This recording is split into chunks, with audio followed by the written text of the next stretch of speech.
த Lord. Hello குட்டி பிள்ளைங்களா, good morning.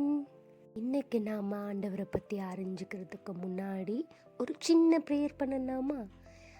அன்புள்ள பிதாவே, இந்த நாளுக்காக உமக்கு ஸ்தோத்திரம் ராஜா. இந்த நாளிலும் கற்றுக் கொடுக்கப்படுகிற இந்த வார்த்தை பிள்ளைகளுக்கு பிரயோஜனமாக இருக்க கர்த்தர் அனுக்கிரகம் செய்யுங்க. ஆவியானவர் பொறுப்படுத்திக் கொள்ளுங்க, இயேசு நாமத்தினால் ஆமேன். இன்றைக்கு நாம் கற்றுக்க போகிற வசனம் என்ன தெரியுமா? சங்கீதம் 34:8.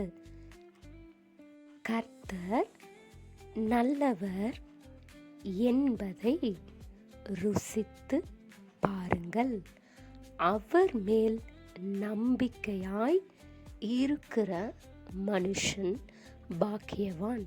இன்னும் நிறைய பிள்ளைங்க ஆண்டி சொல்கிறத கவனிக்கவே இல்லை. நம்ம எல்லாம் வசனம் கற்றுக்கும் போது எப்படி இருக்கணும்? பயபக்தியாக அதை கற்றுக்கொள்ளணும் இல்லையா? அது கர்த்தருடைய வார்த்தை. நம்ம இன்னொரு வாட்டி அதை கற்றுக்கலாமா? ஒழுங்காக சொல்லணும். நான் சொல்லும் பொழுது என் கூடவே சேர்ந்து சொல்லுங்கள், சரியா? சங்கீதம் 34:8. கர்த்தர் நல்லவர் என்பதை ருசித்து பாருங்கள், அவர் மேல் நம்பிக்கையாய் இருக்கிற மனுஷன் பாக்கியவான். இப்போ ஆண்டி உங்களுக்கு ஒரு குட்டி கதை சொல்ல போகிறேன்.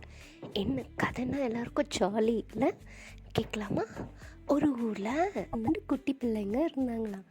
ஒருத்தர் பேர் பீட்டர், இன்னொருத்தர் பேர் ஜான். இந்த பீட்டர் அண்ணா என்ன பண்ணுவாங்களாம்? எல்லா நாளும் நல்லா பைபிள் படிப்பாங்க, நல்லா ப்ரேயர் பண்ணுவாங்களாம், எல்லா ஆக்டிவிட்டீஸ்லேயும் ரொம்ப குட்டாக இருப்பாங்களாம். ஆனால் அதுக்கு ஆப்போசிட்டாக அந்த ஜான் அண்ணா இருந்தாராம். ஜான் அண்ணா என்ன பண்ணுவாராம்? ரொம்ப குறும்புத்தனம் பண்ணுவாராம், ரொம்ப சேட்டை பண்ணுவாராம், அடங்கவே மாட்டாராம். அப்படி இருக்கும்போது ஒரு நாள் 2 பேரும் மம்மி டாடி கூட சர்ச்சுக்கு போனாங்களாம். அப்படி சர்ச்சுக்கு போகும்போது பாஸ்டர் அங்கிள் சொல்கிற வார்த்தைங்களை பீட்டர் ஆங்கன்னா நல்லா கேட்டுக்கிட்டாராம். அவருக்கு ரொம்ப பிடிச்சிருந்துதான். அது ஜான் அண்ணா அதை கவனிக்க கூட இல்லையா. அவர் ஏதோ சொல்லிகிட்ருக்கார் அப்படி சொல்லிட்டு இவன் என்ன பண்ணிகிட்டு இருந்தான்? ஒரே குறும்பு பண்ணிகிட்டு இருந்தான். அப்போ 2 பேரும் சர்ச் முடிஞ்சு வீட்டுக்கு வந்த உடனே ஜான் அண்ணா பீட்டர் அண்ணாவை கேட்குறாங்களாம், என்ன இன்னைக்கு இன்னும் வசனம்லாம் கற்றுக்கிட்டியா? நல்லா உனக்கு தான் புரிஞ்சுதா? எனக்கு அது புரியவே இல்லை, நீ எப்படி அதெல்லாம் கற்றுக்குற அப்படி சொல்லி கேட்குறாங்களாம். நான் அப்படி கேட்கும்போது பீட்டர் அண்ணாக்கு ஒரு ஐடியா வந்துச்சான். அவர் ஓடி போய் என்ன பண்ணாராம்? கிச்சன்லேருந்து ஒரு ஆப்பிள் எடுத்துகிட்டு வந்தாராம். அந்த ஆப்பிள் எடுத்துகிட்டு வந்துட்டு ஜான் அண்ணா முன்னாடி அதை இப்படி அப்படி பார்த்து அதை கடித்து ருசித்து சாப்பிட்டுட்டு இருந்தாராம். அதை பார்த்தோன்னே ஜான் அண்ணாக்கு ஒரே நாக்கெல்லாம் ஊறுதான். அச்சோ, எனக்கு தராமல் நீ மட்டும் அதை சாப்பிட்டுட்ருக்கியே, எனக்கும் அதை கூட அப்படின்னு சொல்லி கேட்குறாங்க ஜான் அண்ணா.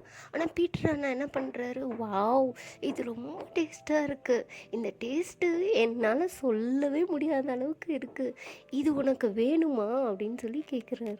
உடனே ஜான் அண்ணா, ஆமாம் ஆமாம் எனக்கும் வேணும், நீ மட்டும் சாப்பிட்றியே எனக்கும் கூட அப்படின்னு சொல்லி கேட்குறாங்க. உடனே பீட்டர் அண்ணா என்ன பண்ணுறாங்க?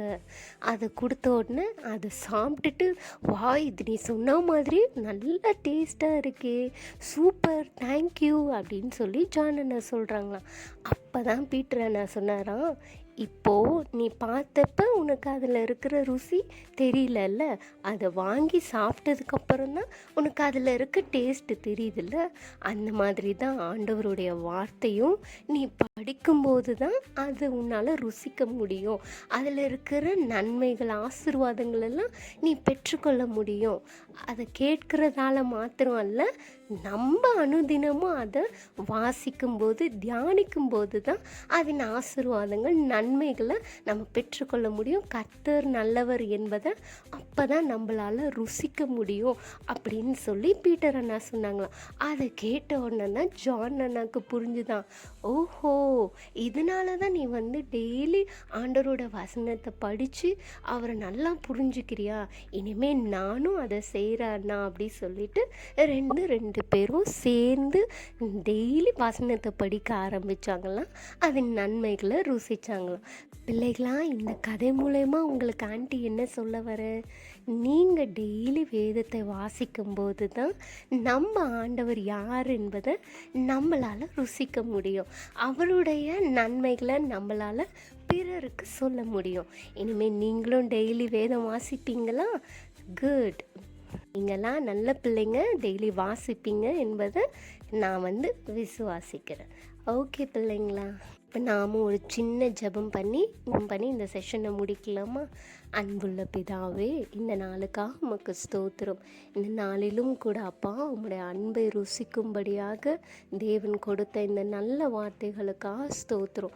பிள்ளைகள் இதன் அர்த்தத்தை உணர்ந்து கொண்டு உம்மை அனுதினமும் தேட ருசிக்க உம்முடைய நன்மைகளை பெற்றுக்கொள்ள கர்த்தர் அனுகிரகம் செய்யுங்க. ஒவ்வொரு பிள்ளைகளுக்கும் ஞானத்தை புத்தியை தந்து வழி நடத்துங்க. தேவ தூதர்களை வைத்து பாதுகாத்து கொள்ளுங்க. பரிசுத்த ஆவியானவர் சகல சத்தியத்துக்குள்ள பிள்ளைகளை வழி நடத்துங்க.